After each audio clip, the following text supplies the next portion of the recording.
And basically, I wanted to give everyone a representation of things, so you can have an idea. And oh geez, we're fighting with the idea of linkages and how and where linkage would go.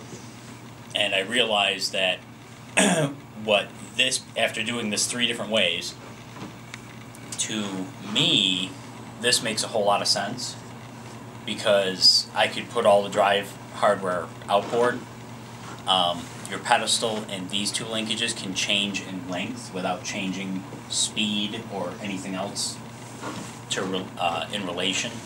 So one of the ideas that I was toying with after coming to this realization was kind of in conjunction with what I had seen Daryl doing, was that this entire assembly can be of varying heights. Meaning that your main apparatus could actually be on one level, and then you would just vary linkage and pedestal. There you go. Okay. Yep.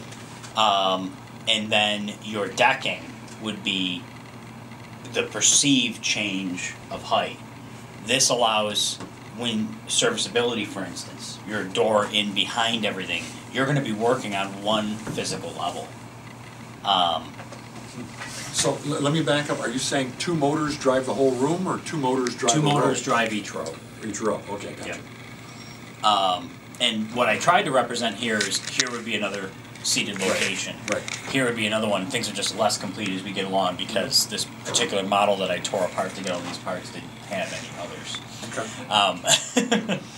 But getting that far along, and then there's some other interesting things that occur too, which is, for instance, we had the whole idea of limit and limiting angles, and we can prove that that idea works, because we can slide that up, and there's our safety. So we can say, okay, the maximum angle would be 8 degrees, and we are going to stop him at 8 degrees by doing that. And that can be 2 ways. That can be a physical collar that's permanent, or it could be a tube, so that when it goes to an extreme, it actually catches the upright or the pedestal. Everything in this ends up entirely equidistant. So we're not competing with linkage locations or anything like that. One's in front, one's behind. All of this could be extremely compact underneath the actual base of the seat. And then the logic behind this, in relation to some of the other ones I tried, is really pretty darn simple. Because both up, both down. And then opposites.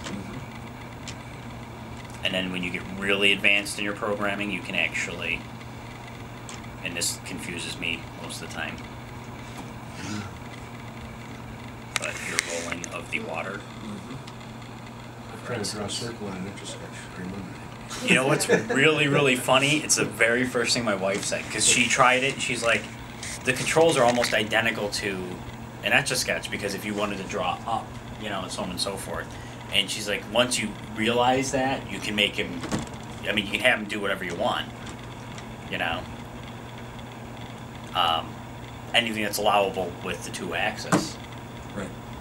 And then what's in here is literally identical to the vehicle CE that I discussed with you. Right.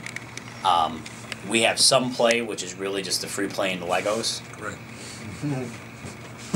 Yeah, and as I thought about the CV joint, I realized no yaw. So the problem that I've had is would be solved by doing the CV joint. Can you do that circular motion again? I can certainly try, because this is like the most confusing thing. But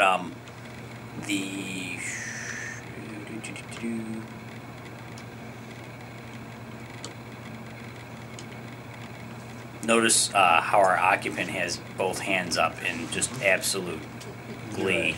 Now you got to go the other way and have him pat his head. Yeah.